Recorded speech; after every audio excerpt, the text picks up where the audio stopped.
This story was told to me by a friend over drinks. He was a former colleague of mine. We used to work at the same company and had a fairly close relationship. Even after going our separate ways, we still kept in touch. That day, when we met again, I noticed his gloomy expression and asked, "I heard you just moved into a new house. Why do you look so upset?" We often met up for meals and chats whenever we had free time, but that day, he drank and lamented. Surprised, I asked what had happened, and he said that as soon as they moved in, strange things started happening. It was haunted. Although I had heard many ghost stories before, this was the first time someone I knew personally had experienced it. I should tell you a bit about my friend. His name is Son Hyung-min. Like me, he had no special skills or talents, just working hard to make a living. He and his wife scrimped and saved every penny, borrowed some money from family and friends, and finally managed to buy an old apartment.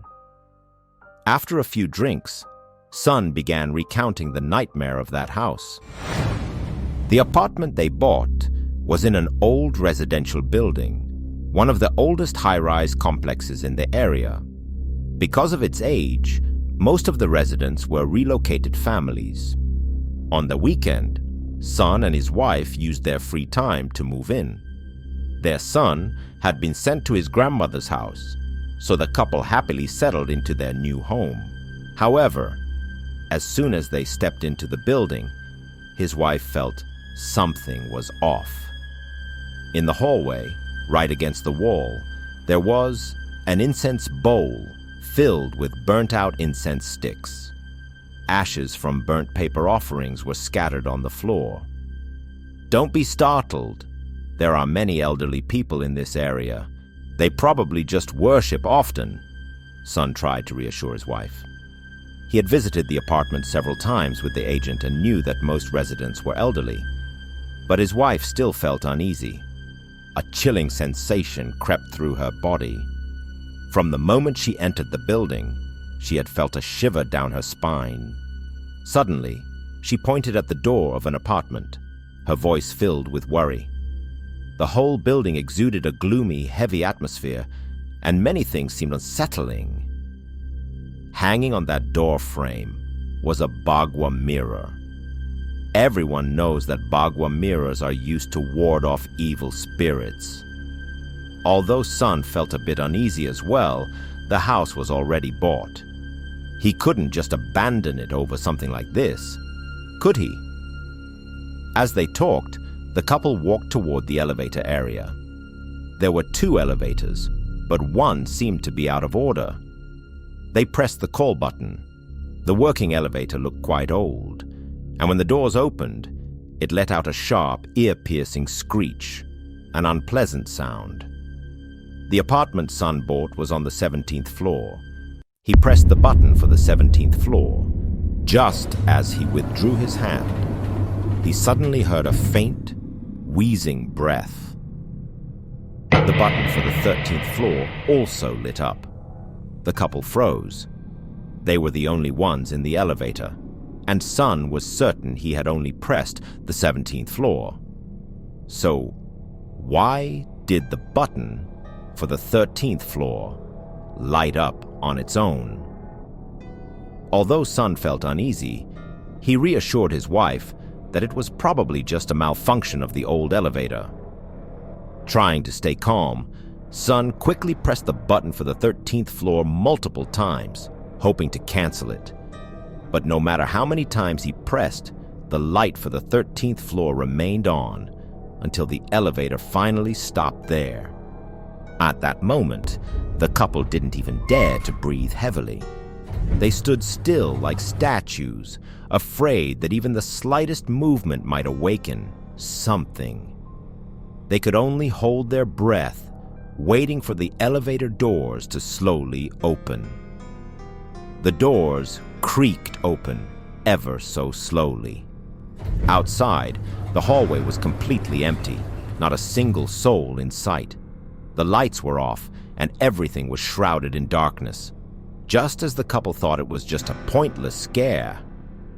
Suddenly, the motion sensor lights in the hallway flickered on.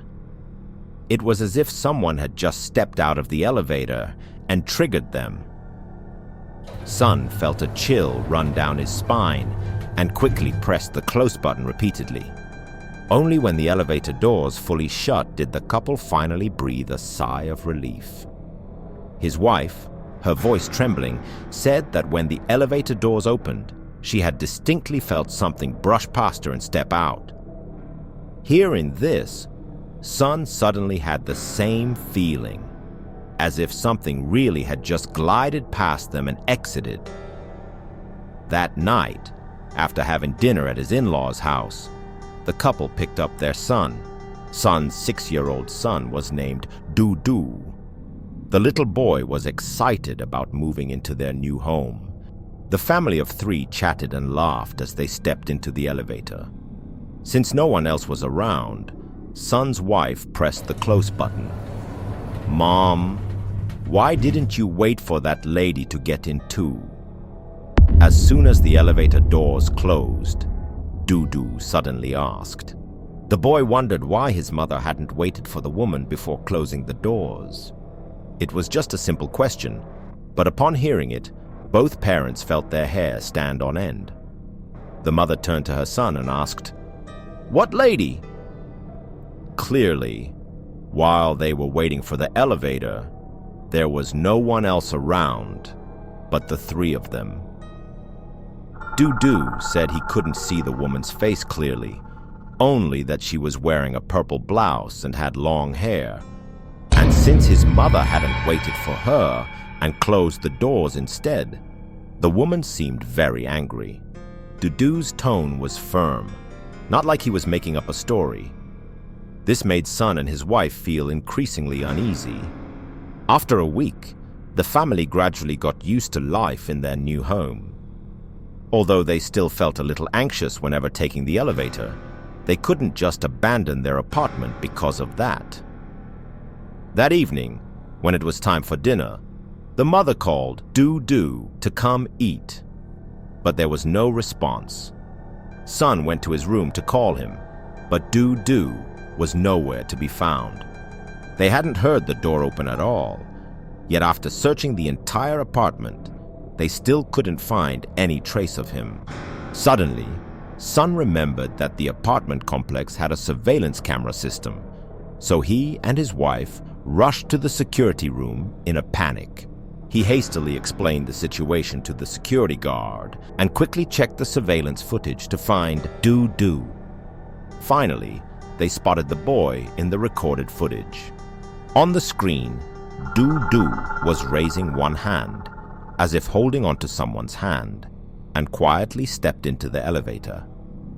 Everyone found this incredibly strange, because the elevator Dudu entered had been out of service for a long time and had never been repaired.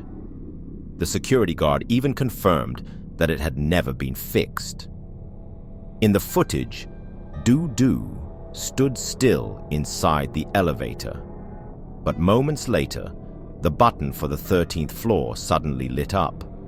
Sun immediately assumed that Dudu must be on the 13th floor. Wasting no time, the couple rushed out of the security room and headed toward the elevators. Stopping in front of the elevator doors, everyone was shocked. The elevator that Dudu had just used was still broken, completely untouched. All 3 of them stepped into another working elevator and pressed the button for the 13th floor.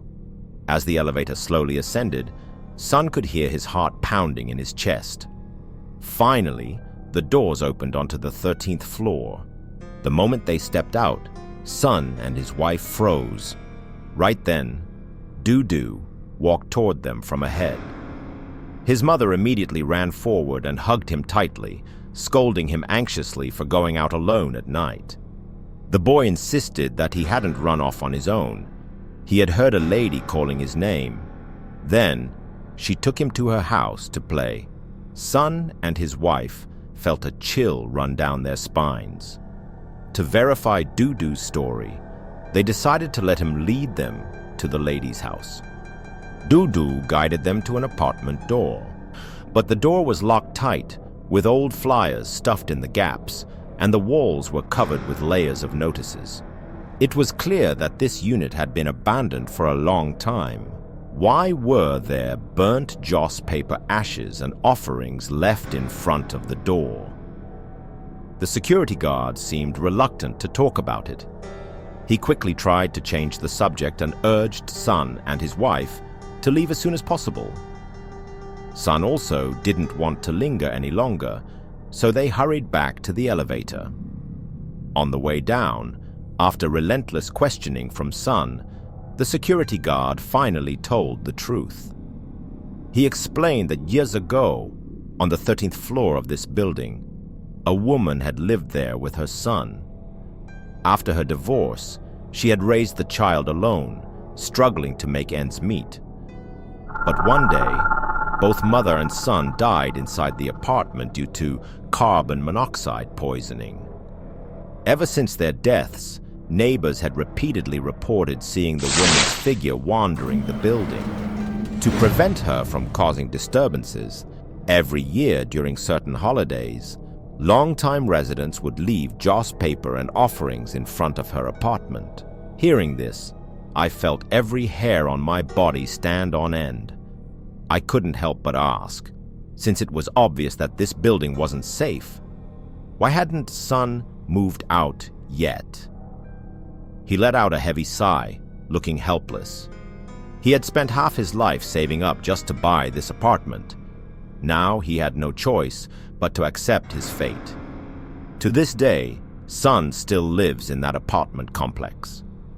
Every holiday, he goes up to the 13th floor, stands in front of that apartment, and burns joss paper while making offerings.